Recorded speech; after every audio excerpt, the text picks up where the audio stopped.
Good day, class. I hope you're doing well. So today we are going to be learning how to write an argumentative essay. Yes. So before we even begin, what's a pertinent question, class? Can anyone tell me what's a pertinent question? Yes. Michael? That's true. So a pertinent question is a scaffolding question which makes learners curious. It makes you guys curious about what the lesson is going to be about or the topic. And again, it does what? It links with your profile and background, right? And thirdly, it shows the importance of this class or this lesson, right? And lastly, we can say it transports you out of the class, like it makes you to think out of the box, right?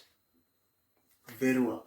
So we're gonna have our first pertinent question, which is, have you ever been in an argument, and if so, how did you feel when an opposing opinion did not align with what you thought?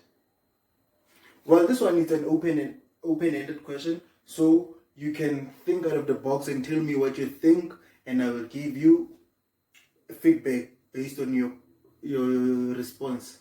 So yeah, let's hear. Michael, again? No, not you. Tando, let's hear.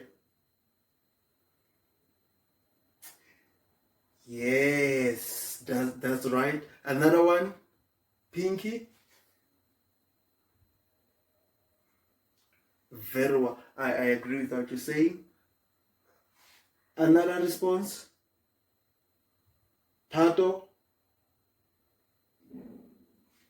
Very good. So let us move on to our next pertinent question, which is, what are the different types of essays that you can remember from grade 10 creative writing? So raise your hand. Anyone? Temba? Yes, we have reflective essay. And another one, an argumentative essay. Very well. Another one again, narrative essay. Very good. And what's the other one again you can think of? Narrative, yes, and imaginative. Very good, guys. So that's all the pertinent question is about. So for the introduction, I'll be leaving it to Miss Plessis. Thank you. Good day everyone, I hope you're doing well. Please take your seats and take out your creative writing scripts.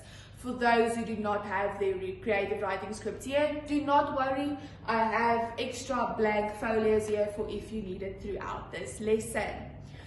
Let me just ask you a quick question. Who of you have watched Liv and Matty growing up?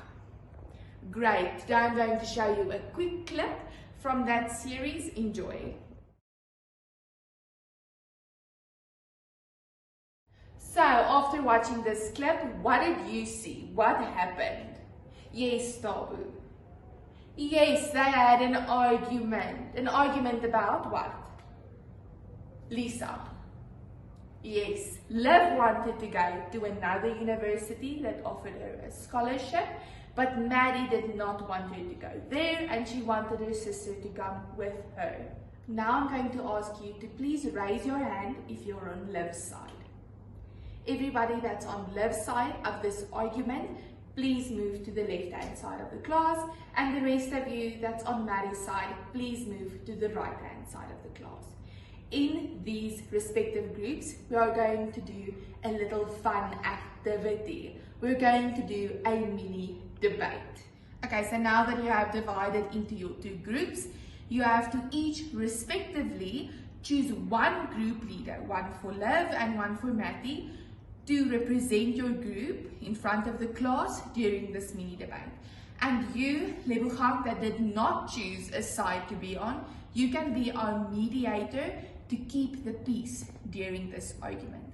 I will allow for a 5 to 7 minute quick discussion on why you think that your argument is correct and why do you think the opposing argument is incorrect. Remember, you cannot say but and side with the opponent.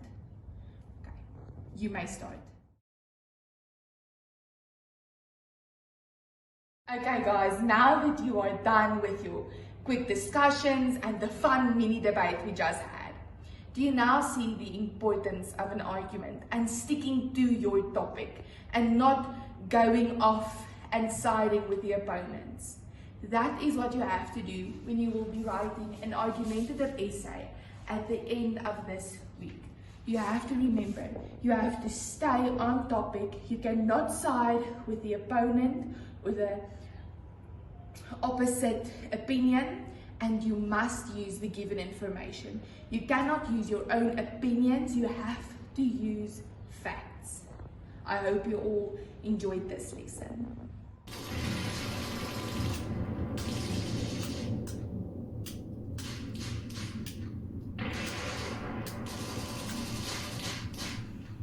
World War I was a huge event that took place a long time ago, spanning from 1914 to 1918. It was like a giant fight involving many countries in Europe and other parts of the world. Sir? Yes, Sir? yes, Sam? But this is English, not history. Great point, Sam. Who could have thought that there's a link between English literature and war? Believe me, it's much bigger than you think. Imagine when kids argue and it turns into a much bigger argument involving lots of kids from different neighborhoods. Yeah, the main reason for this big argument was that some countries didn't get along. They had disagreements about things like land, power, and who should be in charge. Now these disagreements became so serious that they decided to have a huge fight. In this case, a war. Now the war was fought mostly in Europe, with soldiers living in trenches. Now, who could tell me what's a trench? It's like a hole, sir. Yes, well done. So trenches are ditches dug up in the ground where soldiers lived and battled in. Now, it was a very tough and brutal war, with lots of people getting either hurt or killed, unfortunately. New weapons like machine guns and poison made it even more deadly. A poem that we will discuss later on, Dulce et Decorum Est by Wilfred Owen, will further explain on the brutality and horror of this gas that made the war so deadly. Now, in the end, after 4 years of fighting, the countries eventually agreed to stop fighting, and they signed the treaty called the Treaty of Versailles. The treaty had rules and punishments for the countries that lost the war, and yeah, World War I had a big impact on the world, like changing maps, governments, and people's lives. It was called the Great War because it was so big and had such a significant impact on history. Please listen up and watch the video quickly. That will give us a more accurate representation of what happened.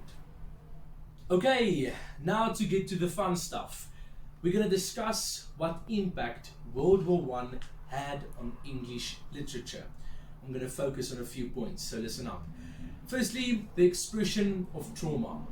World War I introduced a new level of brutality and suffering, leading soldiers and civilians alike to grapple with trauma.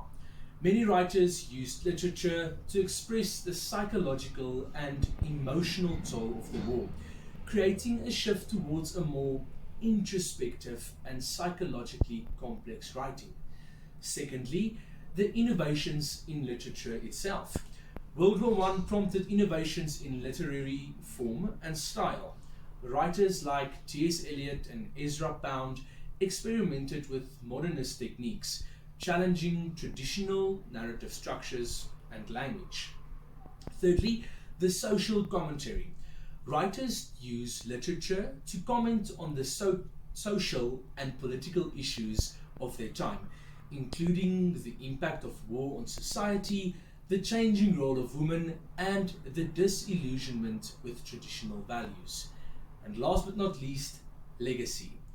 The literature of World War I had a lasting impact on subsequent generations of writers.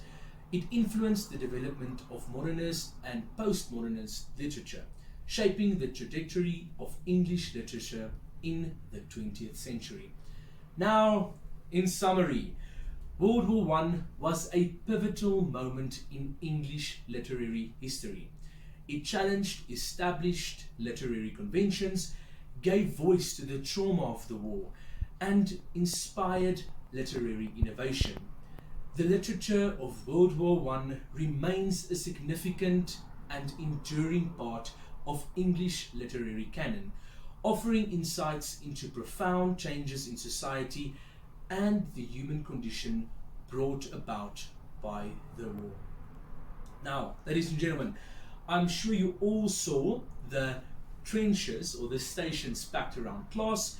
Now, they range from pre to post-war events and the literature that corresponded with it. Make your way around class and make sure you visit all of these stations. Okay, Miss Venter will take it from here. Hello students, I'm Miss Venter and I'm going to do the learning activity with you. This activity consists of two stages, the reading silently stage and the working in small group stage. During the reading silently stage, you will read the passage I will be giving to you. You're going to make notes on your feelings about this passage, any interesting literary devices and any inquiries you have about the author's work or the passage you're reading.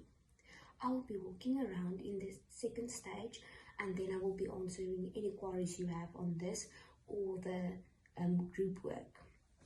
In the second stage, it's working in small groups, not larger than 3 people and not smaller than 2, so between 2 or 3 people. In this group, you will discuss the following: your feelings on this passage, interesting literary interpretations, and the links between your questions on the work you are doing and war's influence on any literature these days. And lastly, you will be commenting on the author's writing style in this passage and any of his work. And if you have any questions, please just raise your hand. I will be walking through the groups and I will be there to answer any of your group questions or the queries you had during the reading silently.